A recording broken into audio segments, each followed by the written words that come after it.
France की जो मौजूदा सूरत हाल है, उन्होंने जो है तुर्की, पाकिस्तान समेत कई अरब ममालिक के जो मुसलमान हैं उनके वीज़ाज़ बैन कर दिए हैं। लेकिन ख़ास कर अगर हम बात करें इंडियन मुस्लिम की, तो उन्होंने कहा है कि वो वहाँ पर जा भी सकते हैं और वहाँ पर जाकर रह भी सकते हैं। सस्ते आटे की बात की गई थी जो कि हमें कहीं भी दिखाई नहीं दे रहा। ये कहा गया था वज़ीर आज़म शहबाज शरीफ की जानिब से कि मैं अपने कपड़े बेचकर अवाम को सस्ता आटा दूंगा, लेकिन यहाँ पर अवाम को अजियत मिल रही है। साइंस आज इतनी आगे बढ़ गई है, वैसे ये इंडिया करा भी सकता है क्योंकि आज की डेट में क्लाउड सीडिंग से बारिश कराई जा सकती है, लेकिन भाई वो डिटेक्ट हो जाएगा कि क्या क्लाउड सीड हुआ है कि नहीं हुआ है। तो आप ये करें, आज की डेट में आप सैटेलाइट भेजें, सुपारको को काम पे लगा दें, भगवान के लिए, अल्लाह के लिए। सुपारको काम पे होगा, वो पहले ही बता देगा कि भाई ये हो रहा है कि नहीं हो रहा है, ये इंडिया कुछ कर रहा है कि नहीं कर रहा है। इसके अलावा अगर बाजार की बात की जाए तो बाजार में आटा जो है वो 1500 से 2000 रुपए जो है 20 किलो का थैला मिल रहा है। भारत की जानिब से अचानक पानी छोड़े जाने पर सैलाब का खतरा मजीद बढ़ सकता है। आप सोचिए कि ऐसी सूरत हाल से अगर हम निपटेंगे तो भारत भी निपटेगा। तो भारत कब तक पानी रोक के रखेगा? भारत पानी छोड़ेगा तो पिछले साल की सूरत हाल का मंजरनामा, वो फिल्म हमें फिर से दिखाई नहीं देगी। यह सवाल ये। नमस्कार दोस्तों, प्यारा भारत वन में आपका स्वागत है। दोस्तों, हमारे महान वेदों में कहा गया है कि विनाश काले विपरीत बुद्धि। यही हाल पाकिस्तानियों का है। पाकिस्तान में एक बार फिर भयानक बारिश से बाढ़ आने की संभावना बनी हुई है, लेकिन हैरानी की बात यह है कि पाकिस्तान की मीडिया और जनता ये प्रोपेगेंडा फैला रही है कि ये इंडिया ने पानी छोड़ा है। तो चलिए दोस्तों, पाक मीडिया और जनता की इस पर क्या राय है, वीडियो शुरू करते हैं। खबरों के मुताबिक फिर से फ्लड आने के चांसेस हैं, अल्लाह ना करे ऐसा हो। क्या आप समझते हैं फिर फ्लड अगर आता है? अभी हम रिसेंटली कुछ टाइम पहले फ्लड की जो तबाहकारियां उससे गुजरे, फिर उसके बाद IMF के ने हमें फंसाए रखा, फिर पॉलिटिकल स्टेबिलिटी का इशू रहा, पॉलिटिकल स्टेबिलिटी नहीं रही। अब अगर अल्लाह ना करे फ्लड आता है तो हम फेस कर पाएंगे? सेकेंडली, हम तो फिर यही कह देंगे कि भाई इंडिया ने पानी छोड़ दिया, इंडिया ने साजिश कर दी। हमारे यहाँ पे ये बताया जाएगा। देखिए, फ्लड आना, पहले तो जो भी पिछले साल भी आपके यहाँ फ्लड आया, कुछ मेरे भाई बहन पाकिस्तान के, उनको बहुत कष्ट उठाना पड़ा। उनके लिए मेरी बहुत बहुत जिसे कह लीजिए सिंपैथीज है। उनके दुख को हम समझ सकते हैं।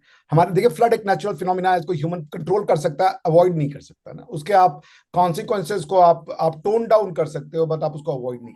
साइंस आज इतनी आगे बढ़ गई है, वैसे ये इंडिया करा भी सकता है क्योंकि आज की डेट में क्लाउड सीडिंग से बारिश कराई जा सकती है, लेकिन भाई वो डिटेक्ट हो जाएगा कि क्या क्लाउड सीड हुआ है कि नहीं हुआ है। तो आप ये करें, आज की डेट में आप सैटेलाइट भेजें, सुपारको को काम पे लगा दें, भगवान के लिए, अल्लाह के लिए। सुपारको काम पे होगा, वो पहले ही बता देगा कि भाई ये हो रहा है कि नहीं हो रहा है, ये इंडिया कुछ कर रहा है कि नहीं कर रहा है। आप सैटेलाइट तो भेजें। आपने सैटेलाइट भेजने की जगह टेररिस्ट भेजना शुरू कर दिया है। हम कह रहे हैं कि आप सैटेलाइट भेजे, हम आपके साथ भेजेंगे, आपके साथ खाई हुई आपने कि 200-300 इधर मार देंगे। भाई हम 1 अरब 40 करोड़, कितने मार लेंगे आप?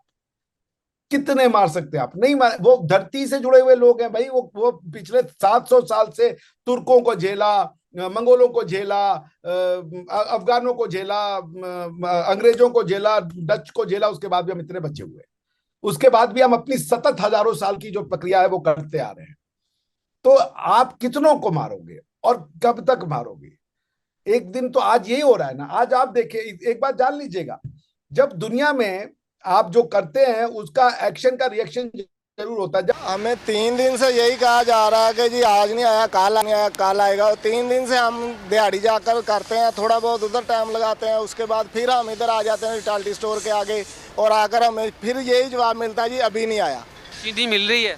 चीनी भी नहीं मिल, चीनी तो बिल्कुल ही ना आ रही, दे ही नहीं रहे चीनी। आप काम क्या करते हैं? मेरे पास ये रिक्शा है, मैं रिक्शा चलाता हूँ, थोड़ा बहुत उससे गुजारा चलता है। मजदूर आदमी, अगर दुकान से आटा लेने जाऊँ तो वो तो मैं 3 दिन कमाऊंगा तो फिर दुकान से आटा लेकर खाऊंगा घर।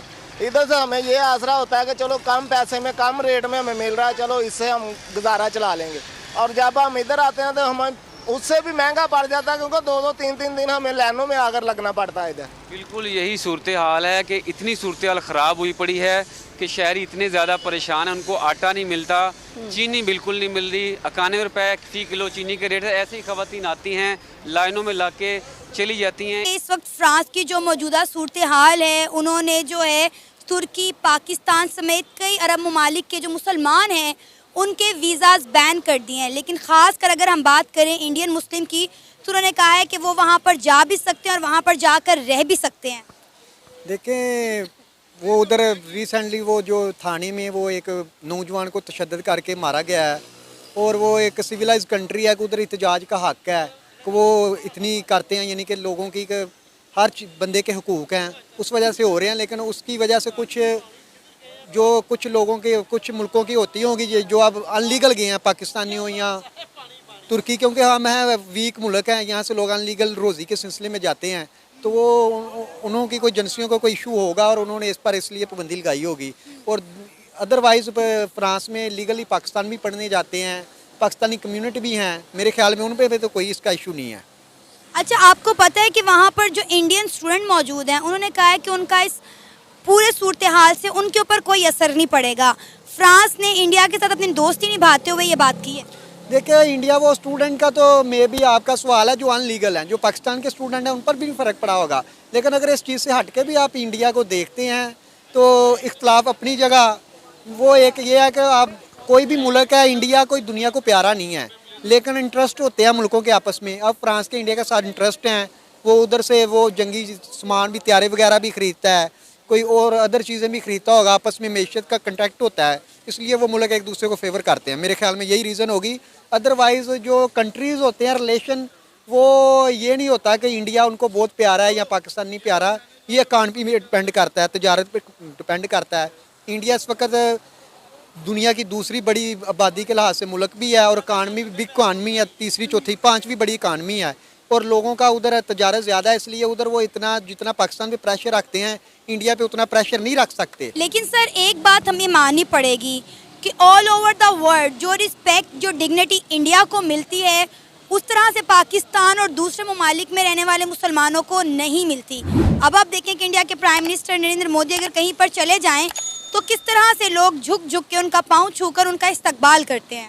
देखिए, आप भी पाकिस्तानी, मैं भी पाकिस्तानी, लेकिन इसका आप ना वो देखें, ये वो मोदी का या इसमें ये कंट्री वाइज होते हैं रिलेशन, और हम माशी लिहाज से इतने कमज़ोर हैं। देखें, हम कशकोल उठा के भाग रहे हैं 1 बिलियन, किसी से 2 मिलियन, IMF से 3 बिलियन डॉलर के लिए। तो वो जो आपको पता है, बकारियों की तो घर में नहीं इज्जत होती, तो बाहर क्या है, ये वजह। और इंडिया का जो आपको माननी पड़ेगी एक चीज़, माशी लिहाज से इस वक्त वो स्ट्रांग है, लेकिन हमारे भी जो इस हवाले से हमें सोचना पड़ेगा, हमारे जो यानी कि आप कह लें मुक्तदरा हैं, जो इस मुल्क पे हुक्मरानी करते हैं डायरेक्टली या इनडायरेक्टली, उनको भी चाहिए कि मुल्क को कम से कम इस लेवल पे लेके जाए जहाँ हम बीएंगे पाकिस्तानी हमें फ़ख्र हो। और जहाँ तक इंडिया की ये है कि इंडिया अब देखें माशी लिहाज से इतनी तरक्की कर रहा है, दूसरा वो चाइना को टफ टाइम दे रहा है, और जो यूरोप कंट्री है या अमेरिका है, उनको वो चाइना को आगे जाते हुए नहीं देखना चाहते, और उसको इनकाउंटर करने के लिए भी वो इंडिया को सपोर्ट कर रहे हैं। एक ये भी रीज़न